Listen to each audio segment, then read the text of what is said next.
नमस्कार, आप देखना शुरू कर चुके हैं दी लाइव इंडिया और मैं हूं मोहम्मद मुर्तज़ा। हमारा ये ख़ास प्रोग्राम रूबरू, इसके तहत हम आ पहुंचे हैं मधुबनी ज़िला के बिस्फी प्रखंड अंतर्गत ग्राम पंचायत राज तीसी नरसाम उत्तरी का सफ़र हमारा जारी है।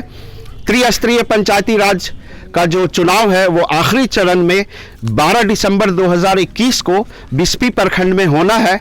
इसी क्रम में हम तीसी नरसाम पंचायत की महिला उम्मीदवार हैं बरकिया मुमताज़ और उनके पति हैं मोहसिन मुमताज़ साहब हमारे साथ मौजूद हैं रूबरू में। और मुमताज़ साहब रईस है तीसी के और पूर्व मुखिया भी आप रहे हैं जी।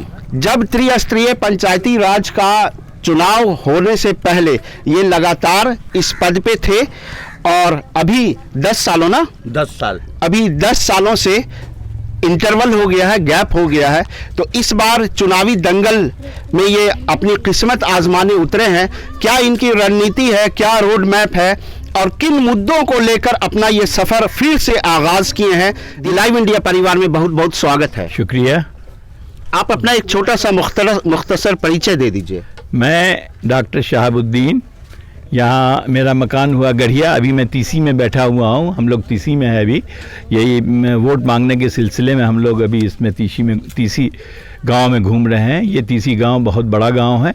आप कैंपेन कैप्टन हैं इस ये समझ लीजिए कि मैं कैप्टन हूँ। कैप्टन सारे लोग मेरे कैप्टन हैं, मैं अकेला कैप्टन नहीं हूँ। मैं इन लोगों के साथ हूँ, इन लोगों की हिम्मत अफजाई करने के लिए हूँ। यहाँ के लोग हैं, ये हमारे ज़ियाउर रहमान चचा साहब हैं, ये यहाँ के रईस हैं। यहाँ इनका बहुत अच्छा असर है लोगों पे, बहुत ज़्यादा लोगों को प्यार मोहब्बत इनका मिला है। ये हमारे मुबीन साहब हैं यहाँ, ये भी यहाँ के बहुत इज्जतदार आदमी हैं। ये लोग सारे लोग आप शब्दों के माध्यम से अपनी पंचायत की छोटी सी तस्वीर उभारिए हमारे दर्शकों के लिए इस पंचायत के बारे में। मेरी पंचायत, जहाँ तक तीसी नरसाम उत्तरी का सवाल है, ये एक ऐसी पंचायत है जिसका नाम हमेशा 10 साल पहले की मैं बात कर रहा हूँ, हमेशा पूरे ब्लॉक ही नहीं बिस्फी में एक रोशन सितारा की तरह रहा। हर लोग बिस्फी को तीसी नरसाम पंचायत के वजह से ज़्यादा जानते थे, क्योंकि यहाँ का मुखिया, यहाँ के लोग, अल्लाह का शुक्र है यहाँ एमएलए भी हुए, मुखिया भी रहे लोग। जब तक मेरे वालिद साहब एमएलए थे उसके पहले वो मुखिया रहे, उसके बाद जो है सो फिर मेरा भाई ये जो है मोहसिन मुमताज़ रहा। तो इस तरह से जो है तीसी नरसाम को एक ऐसी छवि दी गई इसमें कि तीसी नरसाम पंचायत एक बहुत ही मशहूर पंचायत यहाँ की रही है। लेकिन इस 10 साल में इसका स्तर जो है गिर चुका है। लोग इसको जानते भी नहीं कि तीसी नरसाम पंचायत है। लोगों को अफसोस होता है कि वो तीसी नरसाम पंचायत जिसका दबदबा था पूरे ब्लॉक में, आज इतना पीछे क्यों है। तो ये सोच करके हम लोगों ने इस बार यहाँ की आवाम ने ये फैसला किया है कि जो भी गलती हुई हो पहले मोहसिन मुमताज़ साहब ने उसको माफ़ करेंगे। और उसकी हमदर्दी में, चूँकि इनके पास पैसा नहीं है, इन्होंने कोई पैसा कमाया नहीं, या कमाया भी होगा तो कहीं इन्होंने कैसे खर्च किया वो अल्लाह बेहतर जानता है। क्योंकि जब तक ये मुखिया रहे, मुखिया के दौर में एक धूल ज़मीन नहीं इन्होंने ख़रीदी होगी, जबकि जो भी मुखिया अभी तक आया है करोड़ों रुपया कमा करके ज़मीन जायदाद खरीद करके बैठ गया है। तो अब हालत इनकी ये थी कि इनके पास कुछ नहीं है, नॉमिनेशन किया है, इलेक्शन लड़ रहे हैं, लोगों के प्यार और मोहब्बत मिल रहा है। पंचायत का स्तर गिर गया, थोड़ा इसको क्लैरिफाई कर दीजिए। किस तरह का, पॉलिटिकल लेवल या डेवलपमेंट में, किस में? डेवलपमेंट में भी, पॉलिटिकली भी। एक शान जो था यहाँ के काम, जो भी काम होता था पंचायत का, जिसको जब तक ये मुखिया रहा अपने ज़ोर से, अपने जो है सो आवाज़ से एक लड़ करके ब्लॉक में जो काम कराता था वो कराने की सलाहियत किसी में नहीं रही। जो मुखिया बाद में हुए उन लोगों में ये सलाहियत नहीं रही, इसलिए यहाँ जो है सो जो डेवलपमेंट है वो पूरी तरह से यहाँ का नहीं हो सका। डेवलपमेंट फ्रीज हो चुका है, मीन्स के एक दशक 10 सालों के लिए ये थम सा गया था। शायद इसमें रफ्तार लाने को ही मोहसिन मुमताज़ साहब आए हैं। आइए हम इनसे बात करते हैं। आप सियासत के बहुत सारे रंग रूप देखे हैं, बहुत तरह तरह के स्वाद भी चखे हैं। अब जो वर्तमान में जो प्रेजेंट सिनेरियो है पॉलिटिक्स का, थोड़ी सी आहत होती है, हर्ट होते हैं आप? मुझे बहुत खुशी है कि मैं इस बार पिछली बार जो पूर्व मुखिया के द्वारा जो जितनी अपेक्षा की गई हैं और उससे काफ़ी जनताओं में नाराज़गी है, और जनताओं ने मुझे ये विश्वास दिला करके इस बार खड़ा होने के लिए कहा। मैं इंशाअल्लाह उस अपेक्षा की भरपाई करने के लिए खड़ा हुआ हूं और जनता भी मेरे साथ भरपूर है। अगर जनमत संग्रह आपके साथ होती है और तख्त नशीन आप होते हैं, ताजपोशी कल को आपकी होती है, तो आप औरों से क्या अलग करेंगे इस पंचायत के लिए? मेरे यहाँ जितनी भी कमियां हैं, वार्ड वार्ड घूम घूम करके आवाम को बैठाल करके उनकी राय जानूंगा और जानने के बाद उसको जो एक राय हो बनेगी, इंशाअल्लाह मैं उस काम को पहले फुर्सत में काम करने की पूरी कोशिश करूंगा। पंचायत का चुनाव है, त्रिस्तरीय पंचायती राज संस्था में भारत सरकार या बिहार सरकार की दोनों एक तरह का समानांतर पैरेलल कोशिश होती है।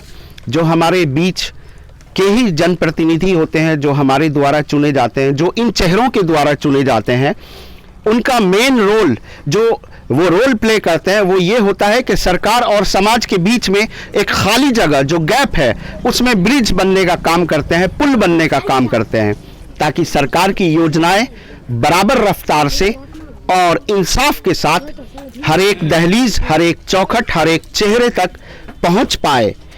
लेकिन क्या होता है वो तो आप भी बहुत ज़्यादा समझदार हैं, आप खुद समझते हैं। आप अपना परिचय दे दीजिए छोटा सा, फिर सवाल का दौर शुरू करेंगे। मेरा नाम ज़ियाउर रहमान है, मैं इसी गांव का रहने वाला हूं। कुछ दिनों से मैं बाहर था, दिल्ली था, वहां लड़का रह रहा है, डॉक्टर है, वहीं रह रहा है। अभी एक हफ्ता हुआ है कि मैं यहाँ आया हूँ। शहजाद गए, इन्होंने कहा कि चाचा ऐसा चले आए इनके साथ। डॉक्टर साहब, सबसे बड़ी बात यह है कि जो थोड़ी सी बू आ रही है मेरे नाक में, शिक्षित लोग हैं आप लोग, बहुत ही एक रिस्पॉन्सिबल सिटीजन भी हैं सोसाइटी के, तो जो समाज में शिक्षा का स्तर है, जो समाज में छुपा नहीं हुआ है, बिहार के किसी भी ब्लॉक, किसी भी पंचायत, किसी भी वार्ड की बात कर लिया जाए तो शिक्षा का स्तर बहुत ही खतरनाक है, हम खराब नहीं कह सकते हैं। तो इसको सुधार करने के लिए सरकार, समाज या जनप्रतिनिधि कौन जिम्मेदार है? आपकी ज़बानी हम सुनना चाहेंगे। इसके सुधार के लिए तो वो सरकार को चाहिए कि यहाँ जो है से स्कूल नहीं है और मदरसे जो है उसमें जो है से ज़्यादा बच्चे लोग पढ़ते हैं, लेकिन उन लोगों के पास पैसे नहीं है, थोड़ा सा सरकार मदद करे। इसी सवाल को लेकर हम आपके कलीग, आपके कॉमरेड्स, आपके साथी के पास पहुंचते हैं। सर, मेरा ये सवाल था, शायद आपने नहीं सुना होगा, दोबारा हम रिपीट कर रहे हैं कि शिक्षा का जो स्तर है सोशल रिफॉर्मेशन में बहुत ज़्यादा इंपॉर्टेंट रोल प्ले करता है, इसको आप दरकिनार नहीं कर सकते हैं। लेकिन बिहार के किसी भी ब्लॉक, किसी भी ज़िला, किसी भी वार्ड, किसी भी पंचायत की बात कर लीजिए तो शिक्षा का जो स्तर है वो बहुत ही खतरनाक है। इसके लिए सरकार, समाज या जनप्रतिनिधि कौन जिम्मेदार है? देखिए, इसके लिए हम सभी जिम्मेदार हैं। सरकार भी जिम्मेदार तो सबसे पहले है, उसके बाद जनप्रतिनिधि जिम्मेदार है और यहाँ की जनता जिम्मेदार है। अगर जनता इस चीज़ को देखेगी, जो स्तर है पढ़ाई का, ये किसी भी स्कूल में आप जाएंगे तो वो स्तर पढ़ाई का है ही नहीं। जो यहाँ तक कि जो है सो आप केजी से ले लीजिए और चले जाइए जो है सो फर्स्ट थर्ड तक जो स्कूल सब है उसमें कहीं भी पढ़ाई का स्तर अच्छा नहीं है। टीचर्स नहीं होते हैं, एक टीचर आते हैं, 4-4, 5-5 टीचर्स को सरकार ने जो है सो अपॉइंट करके रखा हुआ है, लेकिन कभी एक आते हैं तो 3 नहीं आते हैं, कभी 2 आते हैं तो 3 नहीं, ऐसे ही चलता रहता है। तो इसमें जनता की जिम्मेदारी ये है कि अपनी जिम्मेदारी निभाएं, स्कूल को जाएं, देखें कि ये स्कूल में सही से पढ़ाई नहीं हो रही है, अच्छे से टीचर्स नहीं आ रहे हैं, इनको जो उनका हक है खाना नहीं मिल रहा है, इनको जो कपड़ा है वो नहीं मिल रहा है। इसके लिए वो अपने प्रतिनिधि से मिले, प्रतिनिधि पर दबाव डालें और उनकी जिम्मेदारी है कि सरकार से जो इसका डिमांड रखेंगे और इस पर कार्रवाई की जाएगी। जो नुमाइंदा है, जो आपके रिप्रेजेंटेटिव हैं, वो आपके बीच आपके द्वारा चुनकर जाते हैं। आप सरकार के वो सवाल के घेरे में तो ले लिए, लेकिन जो आपके साथ हम कदम और हम नेवाला रहते हैं, पंचायत प्रतिनिधि की बात चल रही है क्योंकि पंचायत फीवर ऑन है। तो उनकी क्या जिम्मेदारी है? आपने तो उनको बेकसूर कर दिया। बिल्कुल बेकसूर नहीं किया है। मैंने कहा कि जो जनता उन प्रतिनिधि को चुनती है उस जनता की भी जिम्मेदारी है कि प्रतिनिधि पर ऐसा दबाव डालें, प्रतिनिधि को पकड़ें कि आपको मैंने जो वोट दिया है 5 साल के लिए चुना है, सिर्फ इसलिए चुना है कि आप इलाके की तरक्की को, चाहे वो पढ़ाई हो, सेहत हो यानी कि हेल्थ हो, इन सब चीज़ों पर, नाला हो, जो गांव में नाला क्रॉस करता है, आजकल है कि सब लोग अपना घर बना रहे हैं, सबके यहाँ हैंड पाइप जो है सो हो गया है, नल जल योजनाएं चल रही थी सरकार की, बिल्कुल फेलियर हो चुकी है, सारा पानी सड़क पर बाहर जा रहा है। तो इन सब चीज़ों के लिए जो ज़रूरत है वो प्रतिनिधि की जिम्मेदारी है कि वो जाकर के अपनी आवाज़ वहाँ दें, जनता की बातों को हुकूमत के सामने रखें और उसको पूरा करवाएं। ये करना तो है प्रतिनिधि को। हमने मुखिया अगर चुना है तो ये मुखिया की जिम्मेदारी ये करें, लेकिन मुझे कहना तो पड़ेगा। युवा भी हैं, नया सवाल, नया चेहरा। एक बात बताइए कि इन्होंने अभी एक बात कही है, शायद सुन रहे होंगे आप, समराइज फॉर्म में हम बात कर रहे हैं कि जिनके पास रोब है, जिनके पास रसूख है, जिनके पास दबदबा है, वो अगर तख्त नशीन होते हैं तो ज़्यादा तेज़ रफ्तार से विकास होता है। क्या? नहीं, ऐसी बात नहीं है, बिल्कुल ऐसी बात नहीं है। क्या कहते हैं, जो एजुकेशन है उस पर गौर करना चाहिए लोगों को, जो यानी कि अच्छे लोग हैं उनको मौका देना चाहिए। इस बार किस तरह के अच्छे लोग हैं? पहले जो सियासत होती थी उसमें बुरे लोगों में से, बुरे जमात में से एक अच्छे लोगों को चुना जाता था। आज तो 10 अगर कैंडिडेट हैं तो 10 कहते हैं कि अच्छे हैं। नहीं, ऐसा नहीं है। लोग जानते हैं कि जो एजुकेशन का स्तर है, जहाँ यानी कि एजुकेशन पहुँचनी चाहिए वहाँ अभी पहुँच नहीं पा रही है। तो हमें ऐसा लगता है कि हमारे फादर एजुकेटेड हैं, उनको यानी कि सपोर्ट करना चाहिए लोगों को, उनके साथ कदम से कदम मिलाकर चलना चाहिए। हमारे दर्शक को बताइए, आप एक छोटा सा लाइन में, एक संक्षेप में बताइए, आपको यहाँ की जनता क्यों चुने? आप कैसे अलग हैं भीड़ में, जमात में कैसे अलग खड़े हैं आप? हम भीड़ में हर एक चीज़ों से अलग हैं, क्योंकि हम एक एजुकेटेड हैं, हमें यानी कि सब चीज़ों की नॉलेज है। हम यहाँ के लोगों को जानते हैं, हमारे फादर यहाँ के लोगों को जानते हैं, वो अच्छे से यानी कि काम करेंगे। इसकी जिम्मेदारी हमारी होती है, हम इस चीज़ को पूरा करने की पूरी कोशिश करेंगे और हम अपने फादर से पूरा काम करवाएंगे इंशाल्लाह। नज़ारा वही है, नज़रिया बदल गया है। वही पेड़ है, वही आसमान है, वही दाल का स्वाद है, वही टमाटर का स्वाद है और वही सियासत का भी स्वाद है, लेकिन लोगों का मिजाज बदल गया है। मत का अधिकार संविधान देता है आपको, मगर दौलत और शोहरत यानी पैसे के बल पे आप कुछ भी खरीद सकते हैं। इन चीज़ों से लोग, कोई भी चेहरा, कोई भी रूह, कोई भी आत्मा इनकार नहीं कर सकता है। इस पंचायत की क्या तस्वीर है, आप बता दीजिए हमको। सवाल तो सुन ही लिए होंगे। नहीं, सवाल सुना नहीं, मैं मतलब नहीं समझ सका कि तस्वीर क्या है, यानी कि कौन जीतने जा रहा है। नहीं, मेरा ये मतलब है कि धन कुबेर वाले जज्बात तो खरीदते ही है, मत भी खरीद लेते हैं। ये आपने बहुत अच्छा सवाल किया है।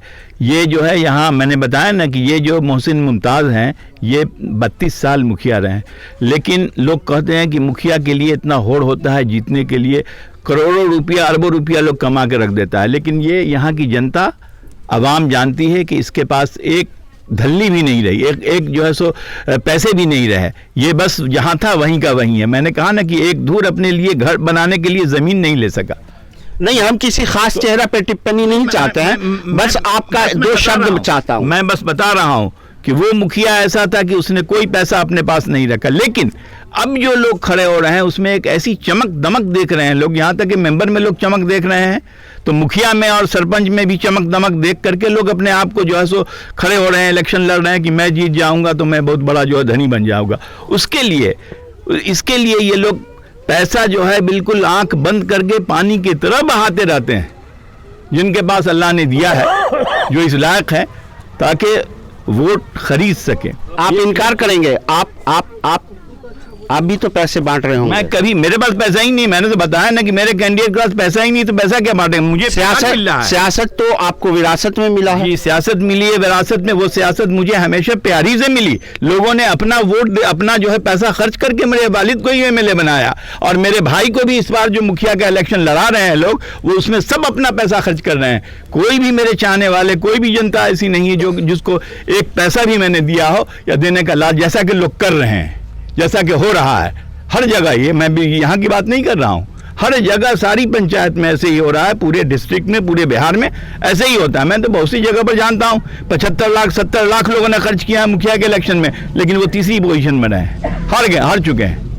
तो ये एक तो चीज़ कुछ चमक दमक दिखाई दे रही है ना, कुछ मलाई दिखा रही है, तब तो लोग इतना खर्च करते हैं। कुछ वजह तो है। मेरे पास कुछ नहीं है, मुझे तो जनता ने अपने इससे प्यार से, हमदर्दी से खड़ा किया है कि नहीं आप आइए, आप थे यहाँ तो हम लोगों को तकवीयत थी, हम लोगों का काम होता था, इसलिए आप आए। और हमारे यहाँ की जनता जो है तीसी नरसाम की पूरी, वो सब इसको सिर्फ हमदर्दी का वोट दे रही है, कोई पैसा नहीं, कुछ भी नहीं, बल्कि अपना पैसा लोग खर्च कर रहे हैं, अपना पैसा खर्च करके इसको इस बार वोट दे रहे हैं। और ये सच्चाई है। आप प्रेस वाले हैं, आप इलाके में घूमिए, तीसी नरसाम पंचायत के 4 गांव हैं, तीसी है, नरसाम है, अशरा है, गढ़िया है। इसमें ज़रा एक बार आप बिल्कुल किसी से मिले बगैर गांव में घूम लीजिए और तब आपको पता चलेगा कि सच्चाई क्या है। सच्चाई यही है जो मैं कह रहा हूँ। हमारे चैनल के माध्यम से आप आखिरी में अपने मतदाताओं से क्या मैसेज शेयर करना चाहते हैं, क्या बांटना चाहते हैं, कोई तोहफा ऐसा जो आप बांटना चाहें शब्दों के माध्यम से? मैं अपने ग्राम पंचायत तीसी नरसाम उत्तरी के जनता से अपील करूंगा, गुजारिश करूंगा कि वो इस बार भरपूर मेरी मदद करें और अपना कीमती वोट मेरे निशान पुल छाप पर बटन दबाकर जो है मुझे भारी मतों से जिताएं। इंशाअल्लाह मैं आपके हर काम के ऊपर, हर बात के ऊपर, हर दुख और दर्द के ऊपर मैं 12 बजे रात में भी दिन में भी खड़ा उतरूंगा।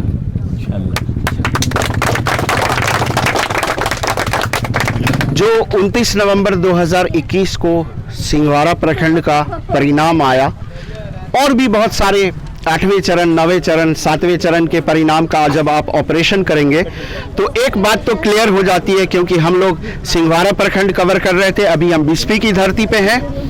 बदलाव की हवा चल चुकी है, परिवर्तन, सत्ता परिवर्तन हो या चेहरा परिवर्तन हो, हवा चल चुकी है, क्योंकि बहुत ही ताज़ा अभी याद लोगों के जहन से अभी नहीं हटा है। सिंघवाड़ा प्रखंड का 12 तारीख को चुनाव हुआ, ये 29 नवंबर को चुनाव हुआ था और उसका रिजल्ट आज लोगों के सामने है। उसका स्वाद भी आज लोगों के ज़बान पे अभी बाकी है, ख़त्म होने में थोड़ा समय लगेगा। 12 दिसंबर को यहाँ क्या होता है परिणाम आने के बाद ही पता चलेगा। नए चेहरे, नया पंचायत, नई ताकत, नई सोच, किसी और प्रतिनिधि से आपको जल्द ही रूबरू करवाता हूं। देखते रहिए दी लाइव इंडिया, सब्सक्राइब करना नहीं भूलेंगे और इसी तरह हमारे साथ बने रहिए। बहुत बहुत धन्यवाद आपका।